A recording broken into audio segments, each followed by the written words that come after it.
अस्सलाम वालेकुम की हाल है मित्रों प्यारा ਤੁਹਾਡਾ ਮੈਂ ਤੁਹਾਡਾ ਮਿੱਤਰ ਤੁਹਾਡਾ ਮੇਲੀ ਤੁਹਾਡਾ ਬੇਲੀ ਤੁਹਾਡਾ ਸਭ ਦਾ ਸਾਂਝਾ ਆਬਦ ਜਿਹਾ ਤੁਹਾਡੇ ਨਾਲ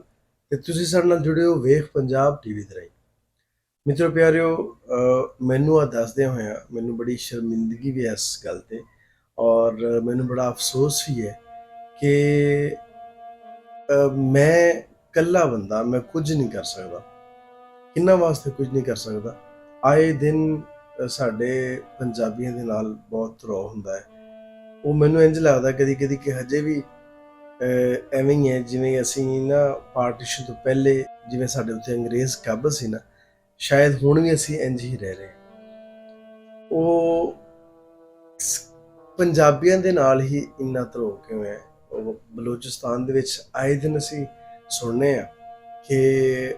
ਫਲਾਣਾ ਪੰਜਾਬੀਆਂ ਨੂੰ ਕਤਲ ਕਰਤਾ ਬੱਸ ਤੋਂ ਲਾ ਕੇ ਉਹਨਾਂ ਨੂੰ ਸ਼ਹੀਦ ਕਰਤਾ ਉਹਨਾਂ ਨੂੰ ਉਹਨਾਂ ਦੇ ਦੁਕਾਨਾਂ ਤੋਂ ਕੱਢ ਕੇ ਸ਼ਹੀਦ ਕਰਤਾ ਯਾਰ ਮੇਰੀ ਗੱਲ ਸੁਣੋ ਕਿ ਇੱਕ ਆਮ ਜਿਹੜਾ ਬੰਦਾ ਹੈ ਜਿਹੜਾ ਬੱਸ ਸਫ਼ਰ ਕਰ ਰਿਹਾ ਉਹਦਾ ਕੀ ਕਸੂਰ ਹੈ ਤੇ ਇੱਕ ਆਮ ਜਿਹੜਾ ਬੰਦਾ ਦੁਕਾਨ ਤੇ ਨਾਈ ਦਾ ਕੰਮ ਕਰ ਰਿਹਾ ਉਹ ਵਾਲ ਕਟਿੰਗ ਕਰਦਾ ਹੈ ਉਹ ਪੰਜਾਬ ਦੇ ਵਿੱਚੋਂ ਜ਼ਿਲ੍ਹਾ ਖਾਨੇਵਾਲ ਦੇ ਵਿੱਚੋਂ ਮੀਆਂ ਚੰਨੂ ਦੇ ਵਿੱਚੋਂ ਇੰਨੀ ਦੂਰ ਜਾਂਦਾ ਹੈ ਬਲੋਚਿਸਤਾਨ ਦੇ ਵਿੱਚ ਉੱਥੇ ਉਹ ਆਪਣੀ ਰੋਜ਼ੀ ਰੋਟੀ ਦੇ ਵਾਸਤੇ ਕਿਉਂਕਿ ਉੱਥੇ ਥੋੜੇ ਪੈਸੇ ਉਹਨੂੰ ਕੁਝ ਜ਼ਿਆਦਾ ਮਿਲਦੇ ਹੋਣਗੇ ਮਜ਼ਦੂਰੀ ਤੇ ਉਹਨਾਂ ਦੇ ਨਾਲ ਉਹਨਾਂ ਤੁਸੀਂ ਵਿਚਾਰਿਆਂ ਨੂੰ ਬਾਹਰ ਕੱਢ ਕੇ ਤੇ ਦੁਕਾਨਾਂ ਦੇ ਵਿੱਚੋਂ ਤੇ ਉਹਨਾਂ ਨੂੰ ਕਤਲ ਕਰ ਦਿੱਤਾ ਇੱਕ ਲਮਹੇ ਵਾਸਤੇ ਵੀ ਸੋਚਿਆ ਕਿ ਉਹ ਪਿੱਛੇ ਕਿੰਨੇ ਚੁੱਲ੍ਹੇ ਬੰਦ ਹੋ ਜਾਣਗੇ ਉਹਨਾਂ ਦੇ ਨਾ ਹੋਣ ਦੇ ਨਾਲ ਕਿੰਨੀਆਂ ਮਾਵਾਂ ਦੀਆਂ ਕੁੱਖਾਂ ਸੁੰਜੀਆਂ ਹੋ ਜਾਣਗੀਆਂ ਕਿੰਨੀਆਂ ਭੈਣਾਂ ਦੇ ਵੀਰ ਉਹਨਾਂ ਕੋਲੋਂ ਗਵਾਚ ਜਾਣਗੇ ਵੀਰ ਜਿਹੜੇ ਹੁੰਦੇ ਨੇ ਉਹ ਭੈਣਾਂ ਦਾ ਬੜਾ ਮਾਣ ਹੁੰਦੇ ਨੇ ਔਰ ਭੈਣਾਂ ਨੂੰ ਬੜਾ ਇੱਕ ਭਰੋਸਾ ਹੁੰਦਾ ਆਪਣੇ ਵੀਰਾਂ ਤੇ ਔਰ ਇੱਕ ਨਾ ਉਹਨਾਂ ਦੇ ਆਉਣ ਦੀ ਖੁਸ਼ੀ ਉਹਨਾਂ ਦੇ ਨਾਲ ਮੁਹੱਬਤ ਦਾ ਜਿਹੜਾ ਅਹਿਸਾਸ ਹੈ ਜਿਹੜਾ ਉਹ ਚਾਹ ਹੈ ਉਹ ਬਹੁਤ ਸਟਰੋਂਗ ਹੁੰਦਾ ਹੈ ਉਹ ਬਿਆਨ ਨਹੀਂ ਕੀਤਾ ਜਾ ਸਕਦਾ ਤੇ ਜਿਨ੍ਹਾਂ ਨੇ ਮਾਰਿਆ ਹੈ ਜਾਂ ਜਿਨ੍ਹਾਂ ਨੇ ਮਰਵਾਇਆ ਹੈ ਉਹਨਾਂ ਦੇ ਦਿਲਾਂ ਦੇ ਵਿੱਚ ਇੱਕ ਲਮਹੇ ਵਾਸਤੇ ਵੀ ਆ ਖਿਆਲ ਨਹੀਂ ਆਇਆ ਕਿ ਅਸੀਂ ਜੋ ਇਹਨਾਂ ਪੰਜਾਬੀਆਂ ਨੂੰ ਮਾਰਦੇ ਪਏ ਆ ਜਾਂ ਮਰਵਾ ਰਹੇ ਆ ਤੇ ਇਹਨਾਂ ਦਾ ਕੀ ਕਸੂਰ ਹੈ ਵਿਚਾਰਿਆਂ ਦਾ ਔਰ ਮੈਨੂੰ ਅਫਸੋਸ ਇਸ ਗੱਲ ਤੇ ਹੈ ਸ਼ਰਮਿੰਦਗੀ ਮੈਨੂੰ ਇਸ ਗੱਲ ਤੇ ਹੈ ਕਿ ਮੈਂ ਕੁਝ ਕਰ ਨਹੀਂ ਸਕਿਆ ਉਹਨਾਂ ਦੇ ਵਾਸਤੇ ਜਾਂ ਮੈਂ ਕੁਝ ਕਰ ਨਹੀਂ ਸਕਦਾ ਜੋ ਮੈਂ ਕਰ ਸਕਦਾ ਉਹ ਮੈਂ ਕਰ ਰਿਹਾ ਮੈਂ ਆਪਣੇ ਚੈਨਲ ਦੇ ਥਰੂ ਉਹਨਾਂ ਵਾਸਤੇ ਆਵਾਜ਼ ਚੁੱਕ ਸਕਦਾ ਤੇ ਅਫਸੋਸ ਮੈਨੂੰ ਇਸ ਗੱਲ ਦਾ ਹੈ ਕਿ ਹਜੇ ਤੱਕ ਵੀ ਬਹੁਤ ਸਾਰੇ ਪੰਜਾਬੀ ਜਿਹੜੇ ਬਜ਼ਾਹਰ ਬੜੀਆਂ ਤਹਿਰੀਕਾਂ ਵੀ ਚਲਾ ਰਹੇ ਨੇ ਜਿਹੜੇ ਬਜ਼ਾਹਰ ਬੜੀਆਂ ਤਨਜ਼ੀਮਾਂ ਨੂੰ ਲੈ ਕੇ ਚਲਾਉਂਦੇ ਪਏ ਨੇ ਆਏ ਦਿਨ ਜਲਸੇ ਜਲੂਸ ਵੀ ਕੱਢਦੇ ਨੇ ਕਦੀ ਉਹ ਲਾਹੌਰ ਜਲੂਸ ਨਿਕਲ ਰਿਹਾ ਮਾਂ ਬੋਲੀ ਦੇ ਆੜ ਤੇ ਫਲਾਣੇ ਦੇ ਢਿੰਗੜੇ ਆ ਸਾਰਿਆਂ ਨੇ ਟੁੱਕ ਨੂੰ ਫਾਹੇ ਲਾਏ ਨੇ ਕੋਈ ਬੰਦਾ ਵੀ ਜਿਹੜਾ ਹੈ ਉਹ ਇਸ ਗੱਲ ਦੇ ਉੱਤੇ ਬੋਲਣ ਜੋਗਾ ਹੀ ਨਹੀਂ ਹੈ ਜਾਂ ਆਪਸ ਵਿੱਚ ਕਿਸੇ ਦਾ ਕੋਈ ਇਤਫਾਕ ਨਹੀਂ ਹੈ ਇੱਥੇ ਹੁਣ ਕੋਈ ਰੈਲੀਆਂ ਨਹੀਂ ਨਿਕਲ ਸਕਦੀਆਂ ਇੱਥੇ ਹੁਣ ਉਹਨਾਂ ਦੇ ਹੱਕ ਵਾਸਤੇ ਕੋਈ ਆਵਾਜ਼ ਨਹੀਂ ਚੁੱਕੀ ਜਾ ਸਕਦੀ ਯਾਰ ਕੋਈ ਤੇ ਆਵਾਜ਼ ਨੂੰ ਬੁਲੰਦ ਕਰੇ ਕੋਈ ਤੇ ਕਵੇ ਕਿ ਉਹਨਾਂ ਦੇ ਨਾਲ ਗਲਤ ਹੋਇਆ ਨਬੀ ਪਾਕ ਸੱਲੱਲਾਹੁ ਅਲੈਹਿ ਵਸੱਲਮ ਨੂੰ ਕਿਸੇ ਨੇ ਪੁੱਛਿਆ ਕਿ ਅਗਰ ਕਿਤੇ ਕੁਝ ਗਲਤ ਹੋ ਰਿਹਾ ਹੋਵੇ ਤੇ ਉਹਦੇ ਵਾਸਤੇ ਕੀ ਕਰਨਾ ਚਾਹੀਦਾ ਉਹਨਾਂ ਨੇ ਫਰਮਾਇਆ ਕਿ ਸਭ ਤੋਂ ਪਹਿਲੇ ਕਿਹਾ ਕਿ ਤੁਸੀਂ ਅਗਰ ਤਾਕਤ ਰੱਖਦੇ ਹੋ ਤੇ ਉਹਨੂੰ ਹੱਥ ਨਾਲ ਰੋਕੋ ਤਾਕਤ ਨਾਲ ਰੋਕੋ ਅਗਰ ਇੰਨਾ ਤੁਹਾਡੇ ਕੋਲੇ ਤਾਕਤ ਨਹੀਂ ਹੈ ਤੁਸੀਂ ਜ਼ੁਬਾਨ ਦੇ ਨਾਲ ਰੋਕੋ ਯਾਰ ਅਗਰ ਤੁਹਾਡੇ ਕੋਲੇ ਜ਼ੁਬਾਨ ਵੀ ਤੁਹਾਡੀ ਬੰਦ ਹੈ ਕਿਸੇ ਡਰ ਤੋਂ ਤੇ ਕਮ ਅਜ਼ ਕਮ ਤੁਸੀਂ ਉਹਨੂੰ ਦਿਲ ਦੇ ਵਿੱਚ ਮਾੜਾ ਜਾਣੋ ਤੇ ਜਿਹੜਾ ਦਿਲ ਵਿੱਚ ਮਾੜਾ ਜਾਣਨਾ ਹੈ ਨਾ ਉਹ ਈਮਾਨ ਦੀ ਕਮਜ਼ੋਰ ਤਰੀਨ ਹਾਲਤ ਹੈ ਹੁਣ ਆਪੇ ਵੇਖੋ ਕਿ ਅਸੀਂ ਈਮਾਨ ਦੇ ਕਿਸ ਮੁਕਾਮ ਤੇ ਖੜੇ ਹਾਂ ਤੇ ਅਸੀਂ ਪੰਜਾਬੀਅਤ ਦੇ ਕਿਸ ਮੁਕਾਮ ਦੇ ਖੜੇ ਹਾਂ ਮੈਂ ਸਮਝਦਾ ਕਿ ਸਾਡੇ ਅੰਦਰ ਕੋਈ ਪੰਜਾਬੀਅਤ ਵਾਲੀ ਗੱਲ ਨਹੀਂ ਹੈਗੀ ਅਸੀਂ ਐਵੇਂ ਹੀ ਨਾਰੇ ਮਾਰਦੇ ਹਾਂ ਐਵੇਂ ਹੀ ਗੱਲਾਂ ਕਰਦੇ ਹਾਂ ਸਿਰਫ ਚੰਗੇ ਟੁੱਕਰ ਵਾਸਤੇ ਆਪਣਾ ਬੈਂਕ ਬੈਲੈਂਸ ਬਣਾਉਣ ਵਾਸਤੇ ਉਹ ਬੰਦੇ ਜਿਨ੍ਹਾਂ ਦਾ ਕੋਈ ਕਾਰੋਬਾਰ ਨਹੀਂ ਹੈ ਸਿਰਫ ਪੰਜਾਬੀ ਦੀ ਗੱਲ ਕਰਕੇ ਤੇ ਰੋਜ਼ੀ ਰੋਟੀ ਨੂੰ ਫਾਹ ਲਾਇਆ ਹੈ ਜਿਹੜੇ ਪੰਜਾਬੀ ਲੋਕ ਨੇ ਉਹਨਾਂ ਦੇ ਹੱਕ ਦੀ ਗੱਲ ਕਿਉਂ ਨਹੀਂ ਕਰਦੇ ਉਹਨਾਂ ਦੇ ਨਾਲ ਅਗਰ ਕੁਝ ਗਲਤ ਹੋ ਗਿਆ ਗਿਣੇ ਚੁਣੇ ਕੋਈ 2-4-5 ਲੋਕ ਨੇ ਜਿਨ੍ਹਾਂ ਨੇ ਇੱਥੇ ਵੀਡੀਓਜ਼ ਬਣਾਈਆਂ ਨੇ ਕਿੰਨੇ ਚੈਨਲ ਕੰਮ ਕਰਨ ਵਾਲੇ ਨੇ ਲਾਹੌਰ ਤੁਸੀਂ ਚੱਲ ਜਾਓ ਇੱਟ ਪੁੱਟੂ ਤੁਹਾਨੂੰ ਐਵੇਂ ਲੱਗਦਾ ਕਿ ਹਰ ਬੰਦਾ ਜਿਹੜਾ ਨਾ ਉਹ ਪੰਜਾਬੀ ਦੇ ਹੱਕ 'ਚ ਆਵਾਜ਼ ਚੁੱਕਣ ਵਾਲਾ ਹੈ ਜਿੱਥੋਂ ਕਿਤੇ ਕੋਈ ਚਾਰ ਛਿੱਲੜ ਲੱਭਣੇ ਹੋਣ ਉੱਥੇ ਇਹਨਾਂ ਦੀਆਂ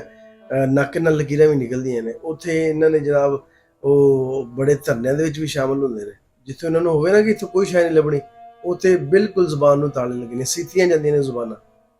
ਸਿਰਫ ਪੰਜਾਬੀ ਜ਼ੁਬਾਨ ਦੇ ਵਾਸਤੇ ਨਹੀਂ, ਇਸ ਖਿੱਤੇ ਦੇ ਜਿਹੜੇ ਲੋਕ ਨੇ ਉਹਨਾਂ ਦੇ ਹੱਕ ਵਾਸਤੇ ਗੱਲ ਨਹੀਂ ਕਰ ਸਕਦੇ। ਉਂਝ ਅਸੀਂ ਬੜੀਆਂ ਜਨਾਬ ਕਰਦੇ ਹਾਂ ਕਿ ਅਸੀਂ ਇੰਝ ਹੋ ਗਿਆ ਤੇ ਅਸੀਂ ਇੰਝ ਕਰ ਦਿਆਂਗੇ, ਤੇ ਰਣਜੀਤ ਸਿੰਘ ਨੇ ਇੰਝ ਕਰਦਾ ਸੀ, ਦੁੱਲੇ ਭੱਟੀ ਨੇ ਇੰਝ ਕਰਦਾ ਸੀ। ਉਹ ਉਹਨਾਂ ਨੇ ਤੇ ਕੀਤਾ ਸੀ ਭਾਈ, ਅਸੀਂ ਕੀ ਕਰ ਰਹੇ ਹਾਂ? ਅਸੀਂ ਉਹਨਾਂ ਦੇ ਹੱਕ ਵਾਸਤੇ ਕੀ ਕਰ ਰਹੇ ਹਾਂ? ਕਮ ਸੇ ਕਮ ਬੋਲ ਤੇ ਲਓ ਯਾਰ, ਕੋਈ ਚਾਰ ਜੀ ਹੋਣ ਤੇ ਸਹੀ, ਕੋਈ ਉਹਨਾਂ ਦੇ ਹੱਕ ਵਿੱਚ ਆਵਾਜ਼ ਚੁੱਕਣ ਵਾਲੇ। ਆਹ ਤੇ ਨਹੀਂ ਨਾ ਹੋਵੇ ਕਿ ਜਿਹੜੇ ਮਰ ਗਏ ਨੇ ਉਹ ਵਾਪਸ ਨਹੀਂ ਆਣੇ, ਲੇਕਿਨ ਆਹ ਨਾ ਹੋਵੇ ਕਮ ਸੇ ਕਮ ਕਿ ਜਿਹੜੇ ਲੋਕ ਇਸ ਦੁਨੀਆ ਤੋਂ ਚਲੇ ਗਏ ਨੇ, ਜਿਨ੍ਹਾਂ ਦਾ ਕਤਲ ਕੀਤਾ ਗਿਆ, ਉਹਨਾਂ ਦੇ ਲਈ ਕੋਈ ਦੁੱਖ ਦਾ ਇਜ਼ਹਾਰ ਹੀ ਕਰ ਦਿਓ, ਉਹਨਾਂ ਦੇ ਲਈ ਕੋਈ ਚਾਰ ਲਫ਼ਜ਼ ਹੀ ਬੋਲ ਦਿਓ, ਉਹਨਾਂ ਦੇ ਮਾਂ ਪਿਓ ਭੈਣਾਂ ਭਰਾ ਨੂੰ ਕੋਈ ਹੌਸਲਾ ਹੀ ਦੇ ਦਿਓ, ਉਹਨਾਂ ਕੋਲ ਜਾ ਕੇ ਮਾਫੀ ਮੰਗ ਲਓ ਕਿ ਅਸੀਂ ਕੁਝ ਨਹੀਂ ਕਰ ਸਕੇ, ਅਸੀਂ ਇਹਨਾਂ ਪੰਜਾਬੀਆਂ ਵਾਸਤੇ ਕੁਝ ਨਹੀਂ ਕਰ ਸਕੇ। ਕੱਲ ਨੂੰ ਮੇਰੀ ਗੱਲ ਯਾਦ ਰੱਖਣਾ, ਜੇ ਤੁਸੀਂ ਅੱਜ ਇਸ ਚੀਜ਼ ਨੂੰ ਨਾ ਰੋਕਿਆ, ਇਸ ਚੀਜ਼ ਦੇ ਲਈ ਇਹਤਜਾਜ ਨਾ ਕੀਤਾ, ਕੱਲ ਨੂੰ ਦੂਸਰੇ ਲੋਕ ਆ ਕੇ ਤੁਹਾਡੇ ਘਰ ਦੇ ਵਿੱਚ ਤੁਹਾਨੂੰ ਮਾਰਨਗੇ। ਫੇਰ ਤੁਹਾਡੀਆਂ ਅੱਖਾਂ ਖੁੱਲਣੀਆਂ ਨੇ, ਫੇਰ ਅਹਿਸਾਸ ਹੋਣਾ ਕਿ ਜਦੋਂ ਆਹ ਗੱਲ ਟੁਰੀ ਸੀ, ਅਸੀਂ ਉਦੋਂ ਹੀ ਕੋਈ ਚਾਰ ਜੀ ਇਕੱਠੇ ਹੋ ਕੇ ਇਹਦੇ ਵਾਸਤੇ ਕੋਈ ਗੱਲਬਾਤ ਕਰਦੇ, ਕੋਈ ਸਿਰ ਜੋੜ ਕੇ ਬਹਿੰਦੇ ਕਿ ਇਹਦਾ ਅਗਲਾ ਲਾਹੇ ਅਮਲ ਕੀ ਕਰਨਾ ਹੈ। ਸਾਡੇ ਤੇ ਬੜੇ ਬੜੇ ਲਿਖਾਰੀ ਪਏ ਨੇ, ਜੇ ਉਹਨਾਂ ਦੇ ਨਾਲ ਕੱਲ ਕਲਾਮ ਨੂੰ ਕੁਝ ਹੋ ਗਿਆ। ਸਾਡੇ ਤੇ ਬੜੇ ਬੜੇ ਦਾਨਸ਼ਵਰ ਪਏ ਨੇ, ਕਹਾਣੀਕਾਰ ਪਏ ਨੇ, ਖੁਦਾ ਨਾ ਖਾਸਤਾ ਉਹਨਾਂ ਨਾਲ ਸਾਡਾ ਤੇ ਸਾਰਾ ਸਰਮਾਇਆ ਨੇ ਉਹ। ਇਸ ਲਈ ਇਸ ਗੱਲ ਦੇ ਉੱਤੇ ਗੌਰ ਕਰੋ, ਅਸੀਂ ਇੰਨੇ ਖੁਦਗਰਜ਼ ਨਾ ਹੋ ਜਾਈਏ। ਸਾਨੂੰ ਆਪਦੇ ਨਾਲ ਜਿਹੜੇ ਦੂਸਰੇ ਪੰਜਾਬ ਜਾਂ ਪੰਜਾਬੀ ਦੇ ਪ੍ਰਚਾਰ ਕਰਨ ਵਾਲੇ ਲੋਕ ਨੇ, ਜਾਂ ਜਿਹੜੇ ਪੰਜਾਬ ਇਸ ਖਿੱਤੇ ਦੇ ਵਾਸੀ ਨੇ, ਉਹਨਾਂ ਦੇ ਲਈ ਅਸੀਂ ਕੁਝ ਨਾ ਕੁਝ ਕਰੀਏ। ਬਲੋਚਿਸਤਾਨ ਦੇ ਵਿੱਚ ਆਏ ਦਿਨ ਵਾਕਿਆ ਹੁੰਦੇ ਨੇ, ਫਿਰ ਮੀਡੀਆ ਦੇ ਉੱਤੇ ਵੀ ਇਹਨੂੰ ਨਹੀਂ ਪਬਲਿਸ਼ ਕੀਤਾ ਜਾਂਦਾ। ਸੋਸ਼ਲ ਮੀਡੀਆ ਤੇ ਕੋਈ ਗੱਲ ਸਾਹਮਣੇ ਆ ਜਾਵੇ ਤੇ ਆ ਜਾਵੇ, ਅਦਰਵਾਈਜ਼ ਕੋਈ ਨਿਊਜ਼ ਚੈਨਲ ਜਿਹੜਾ ਹੈ ਇਹਦੀ ਖਬਰ ਨਹੀਂ ਦਿੰਦਾ। ਕੋਈ ਬੰਦਾ ਜਿਹੜਾ ਹੈ ਉਹ ਯਾਰ ਸਾਡੇ ਹੱਕ ਵਾਸਤੇ ਬੋਲਣ ਵਾਸਤੇ ਤਿਆਰ ਨਹੀਂ। ਅੱਧੇ ਤੋਂ ਜ਼ਿਆਦਾ ਪਾਕਿਸਤਾਨ ਹੈ ਸਾਡਾ, ਅਸੀਂ ਗੁੰਗੇ ਹਾਂ, ਅਸੀਂ ਅੰਨੇ ਹੋ ਗਏ ਹਾਂ, ਬੋਲੇ ਵੀ ਹਾਂ ਅਸੀਂ, ਨਾ ਅਸੀਂ ਸੁਣਦੇ ਹਾਂ, ਨਾ ਅਸੀਂ ਵੇਖਦੇ ਹਾਂ, ਨਾ ਅਸੀਂ ਬੋਲ ਸਕਦੇ। ਸਾਡੇ ਅੰਦਰ ਪੰਜਾਬੀ ਇੰਝ ਦਾ ਨਹੀਂ ਸੀ। ਤੁਸੀਂ ਦੁੱਲੇ ਭੱਟੀ ਦੀਆਂ ਮਿਸਾਲਾਂ ਦਿੰਦੇ ਆ ਨਾ, ਲੋਹੜੀ ਮਨਾਉਂਦੇ ਆ, ਦੁੱਲਾ ਭੱਟੀ ਇੰਝ ਦਾ ਸੀ, ਅਹਿਮਦ ਖਾਨ ਖਰਲ ਇੰਝ ਦਾ ਸੀ, ਰਣਜੀਤ ਸਿੰਘ ਦੀਆਂ ਮਿਸਾਲਾਂ ਦਿੰਦੇ ਉਹ ਇੰਝ ਦਾ ਸੀ। ਇਹਨਾਂ ਸਾਰਿਆਂ ਨੇ ਕੁਝ ਕੀਤਾ ਹੈ, ਆਪਦੇ ਇਸ ਖਿੱਤੇ ਵਾਸਤੇ ਕੀਤਾ ਹੈ, ਆਪਦੇ ਲੋਕਾਂ ਦੇ ਲਈ ਕੀਤਾ ਹੈ। ਮੈਂ ਕਹਿੰਦਾ ਤੁਸੀਂ ਕੁਝ ਨਾ ਕਰੋ, ਤੁਸੀਂ ਸਿਰ ਜੋੜ ਕੇ ਬੈਠੋ। ਇਹਦੇ ਵਾਸਤੇ ਕੋਈ ਸਰਕਾਰਾਂ ਕੋਲੇ ਜਾਓ, ਉਹਨਾਂ ਨੂੰ ਕਹੋ ਕਿ ਇਹ ਸਾਡੇ ਨਾਲ ਨਹੀਂ ਹੋਣਾ ਚਾਹੀਦਾ, ਅਸੀਂ ਇਹਦੇ ਖਿਲਾਫ ਹਾਂ। ਕਮ ਸੇ ਕਮ ਇਹਨਾਂ ਦੇ ਕਰ ਸਕਦੇ ਨੇ ਯਾਰ। ਤੇ ਜੇ ਕੋਈ ਨਹੀਂ ਨਾ ਕਰ ਸਕਦਾ, ਜੇ ਕੋਈ ਪੰਜਾਬੀ ਤਹਿਰੀਕ ਵਾਲਾ ਆਹ ਕੰਮ ਵੀ ਨਹੀਂ ਕਰ ਸਕਦਾ, ਤੇ ਉਹਨੂੰ ਕੋਈ ਲੋੜ ਨਹੀਂ ਕਿ ਉਹ 21 ਫਰਵਰੀ ਨੂੰ ਆ ਕੇ ਤੇ ਰੈਲੀਆਂ ਕੱਢੇ ਪੰਜਾਬੀ ਦੇ ਪ੍ਰਚਾਰ ਦੇ ਵਾਸਤੇ। ਮੈਂ ਥੋੜਾ ਜਿਹਾ ਸਖਤ ਲਹਿਜੇ 'ਚ ਗੱਲ ਕਰ ਰਿਹਾ, ਕਿਉਂਕਿ ਮੇਰਾ ਅੰਦਰ ਦੁੱਖ ਰਿਹਾ, ਮੈਨੂੰ ਤਕਲੀਫ ਹੈ ਇਸ ਗੱਲ ਦੀ ਕਿ ਸਾਡੇ ਲੋਕਾਂ ਦੇ ਨਾਲ ਇੰਝ ਨਹੀਂ ਹੋਣਾ ਚਾਹੀਦਾ ਸੀ। ਅਸੀਂ ਕਿੱਥੇ ਜ਼ਿਆਦਤੀ ਕੀਤੀ ਕਿਸੇ ਦੇ ਨਾਲ? ਪੰਜਾਬੀਆਂ ਨੇ ਕਦੀ ਕਿਸੇ ਨੂੰ ਮਾਰਿਆ? ਕਿਹਨੂੰ ਮਾਰਿਆ? ਅਸੀਂ ਕਿਸੇ ਸਿੰਧ ਨੂੰ ਮਾਰਿਆ ਹੈ, ਅਸੀਂ ਕਿਸੇ ਪਠਾਨ ਨੂੰ ਮਾਰਿਆ ਹੈ, ਅਸੀਂ ਕਿਸੇ ਬਲੋਚੀ ਨੂੰ ਮਾਰਿਆ ਹੈ? ਅਸੀਂ ਤੇ ਯਾਰ ਪਿਆਰ ਕਰਨ ਵਾਲੇ ਲੋਕ ਆ, ਸਾਨੂੰ ਕੋਈ ਜਿਹੜਾ ਹੱਸ ਕੇ ਬੁਲਾ ਲੈਂਦਾ ਅਸੀਂ ਡੁੱਲ ਜਾਂਦੇ।